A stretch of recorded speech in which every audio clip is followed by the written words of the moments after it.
जो डकैती वो अपना कर लेंगे, 50,000 से ऊपर वोट काट देंगे। तो अब जब जनता में हारने लगे, मुद्दों में हारने लगे, विकास किया नहीं है, तो नया तरीका निकाला SIR। कौन सा विकास कर दिया इन्होंने? अस्पताल बर्बाद कर दिए, महंगाई बढ़ा दी, बिजली का बिल ज्यादा देना पड़ रहा है, दवाइयां फर्जी आ रही हैं, खांसी की दवा लेना मत, मौसम ऐसा है कि खांसी हो जाती है। अब समझ लो खांसी वाली दवाई में क्या दिक्कत है, आप जानते हो। और जब से बीजेपी की सरकार आई है, डॉक्टर साहब हमारे बगल में बैठी हैं, ये बेटर बता सकती हैं, लेकिन मैं उसमें आर्ग्यू नहीं करूंगा। लेकिन आप बताइए, पहले जो बुखार ठीक होता था 500 mg की गोली में ठीक हो जाता, पैरासिटामोल थी गोली। जब से बीजेपी की सरकार आई है 650 की खानी पड़ रही है,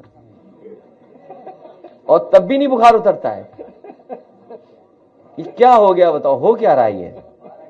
हैं? नहीं, हो क्या रहा है? आप खुद बताओ ना, खुद आप लेते होगे दवाई तो है। इसका कौन सा रिसर्च है? खांसी की दवा तो खराब, अस्पताल में जाओ, दाएं हाथ में प्लास्टर लगवाना और बाएं लगा देंगे। ऑपरेशन थिएटर से भागना पड़ रहा है मरीजों को। क्या हालत है बताओ आप,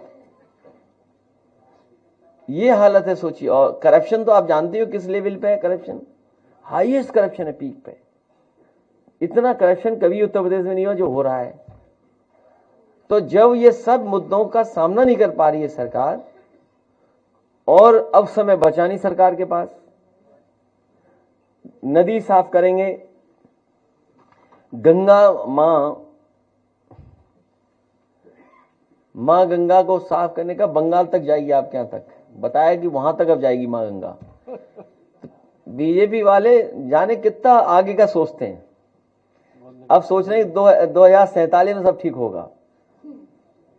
बहुत से लोग 2047 में रहेंगे ही नहीं, या फिर कई हजार साल पुरानी बातें करते हैं, पुरानी बातें, या पुरानी बात करेंगे ये लोग, या कोई आगे की बात करेंगे, प्रेजेंट की बात नहीं करेंगे। आज क्या है, यमुना गंदी, गंगा पूरी गंदी, और कह रहे बंगाल तक चली जाएगी गंगा बह करके, वो तो जानी है। तो इसलिए हर मुद्दे पे फेल हो गए हैं। डॉलर में तो गड़बड़ा गए हैं ये, विदेश नीति में तो फेल हो रहे हैं। आप घबरा गए दूसरे देशों से, तो कभी इस देश से संबंध बना रहे, कभी उससे बना रहे हैं, सब आपका लाभ उठा रहे हैं। जो फैसले लिए आपने, मान लीजिए टैरिफ लगने के बाद किसी को पैसा ही नहीं मिल रहा। कल जो बता रहे थे दाल मंडी वाले कि पैसा आ गया मुआवजे का, लेकिन निकाल नहीं सकते। इसी तरह कई पॉलिसी बना दी उन्होंने। टैरिफ के बाद जो संकट आया जो कारोबारियों पर, तो पैसे नहीं निकाल सकते, पैकेज दे दिया, पैसा नहीं निकाल सकते। ये नए तरह का चल रहा है कामकाज। इसलिए इन्होंने एक रास्ता अपना लिया SIR से और झूठे प्रचार से।